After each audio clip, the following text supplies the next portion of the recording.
So, here's our roadmap for today. We're covering the meaning of development, the lifespan perspective, genetics and the environment, Bronfenbrenner's contextual view, and finally, Sinha's ecological model. Let's jump right in.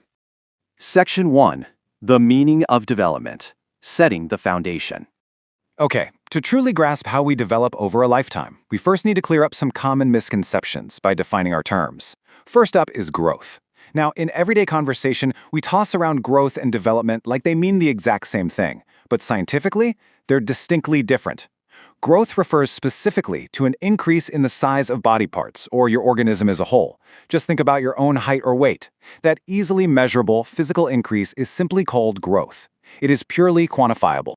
Development, on the other hand, is a much bigger concept. It's the massive umbrella that actually encompasses both physical growth and decline. It is the whole pattern of progressive, orderly, and predictable changes that kick off at conception and continue literally until we die. Development perfectly weaves together our biological processes, like brain and heart growth, our cognitive processes, like problem-solving and attention, and our socio-emotional processes, like a kid hugging their mom or a teenager dealing with the fallout of a lost game. All three of these are just constantly interwoven. Then we have maturation. This refers to changes that are largely dictated by a genetic blueprint. They basically just unfold from within, following this inner, genetically determined timetable. This brilliantly explains why most babies can sit up without support by 7 months and start walking around 1 year of age. It's maturation. No matter amount of special early practice or forcing it can rush these physical milestones if the infant just isn't maturationally ready yet. And finally, we've got evolution, which is the ultimate macro timeline. This refers to species-specific changes passed down through generations via natural selection, and it moves at an incredibly slow pace. Just to put this into perspective, it took roughly 14 million years for humans to emerge from great apes, and for Homo sapiens just to reach this current iteration took about 50,000 years. All right, moving to Section 2, the lifespan perspective, the lifelong journey. Now that we've got our core vocabulary locked down, let's look at how psychologists actually view this continuous journey. The lifespan perspective makes a fundamental assumption. Human development absolutely does not stop the second you hit adulthood. It's a lifelong process from conception to old age, and it constantly involves this dynamic push and pull of gains and losses. Development is multidirectional, and it's highly plastic. By plastic, we mean modifiable so. For example, as an adult ages, their physical performance on tasks that require speed, like sprinting, might go down. But at the exact same time, their life experiences are making them wiser, meaning their complex decision-making abilities are actually going up.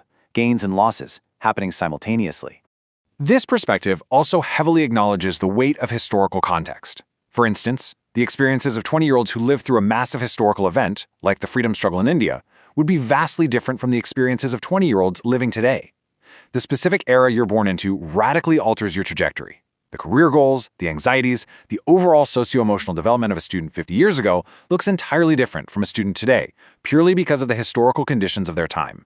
Let's hit Section 3, genetics and the environment, the blueprint and the build. Let's see how all this feeds into the ultimate scientific debate about what makes us uniquely us. Consider this scenario for a second.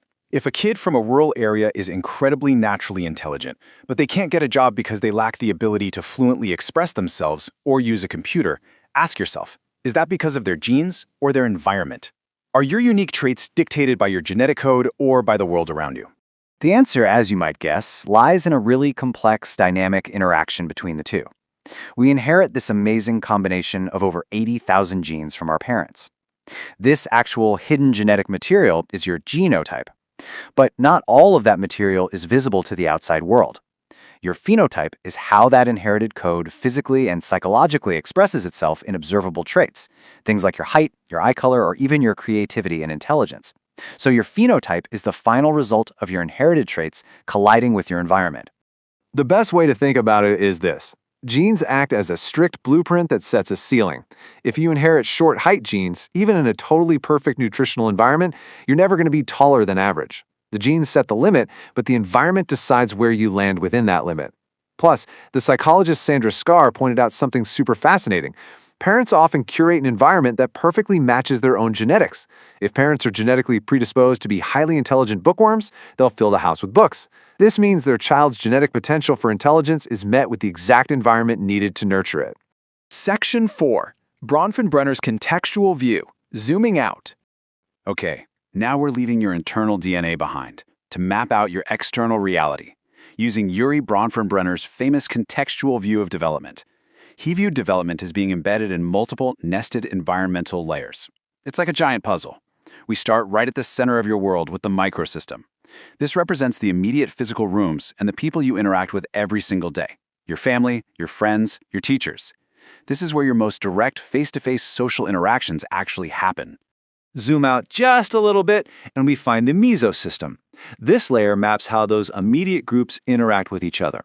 Because, development isn't just about how your parents treat you, it's about the tension or the harmony created when your parents meet your teachers, or how your family views your new teenage friends.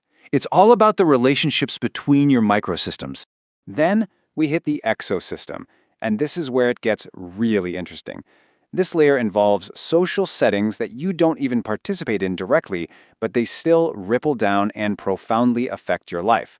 A classic example is a parent having a horribly stressful job transfer. The child isn't at the office, obviously, but that workplace event changes the parent's mood, which directly alters how they interact with their kid at home. Finally, we pan all the way out to the macrosystem, which includes the overarching cultural attitudes and ideologies you're born into, and the chronosystem, which represents the dimension of time itself. This includes massive life transitions like a parent's divorce or major socio-historical economic setbacks. Research consistently shows that kids in impoverished environments, maybe lacking books or living in overcrowded, noisy areas, face massive disadvantages in learning, purely because of these macro-level systemic issues enveloping them. And that brings us to Section 5, Sinha's ecological model, contextualizing for India. Let's apply this zoomed-out perspective specifically to the Indian context by looking at Durgan and Sinha's really brilliantly structured ecological model from 1977. Sinha basically simplifies the complex ecology of a child into two easy-to-understand concentric layers. He contrasts the immediate, visible forces against the more pervasive, often invisible systemic structures that surround them. First, you have the visible upper layer. This consists of the tangible, everyday factors you can easily see and touch. It's the physical condition of the home. Is it overcrowded, or is there plenty of space to breathe? It's the toys and the technological devices sitting right there on the table. It's the specific quality of the local school the child goes to and the direct activities they do with their friends. But here's the catch.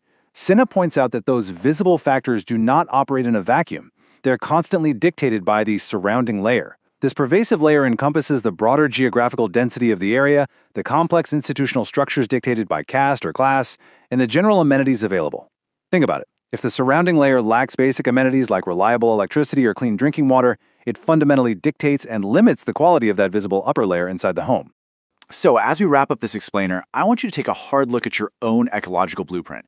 Think about the intricate dance between your unique 80,000 genes and the specific layers of society that you grew up in. Ask yourself, how would your entirely unique identity, your phenotype, your cognitive abilities, how would all of that be altered if you were placed in a completely different geographical, economic, or historical context? It really just goes to show that human development is this magnificent, inseparable blend of the biological blueprint we inherit and the world that surrounds us. Thanks for joining me on this deep dive, and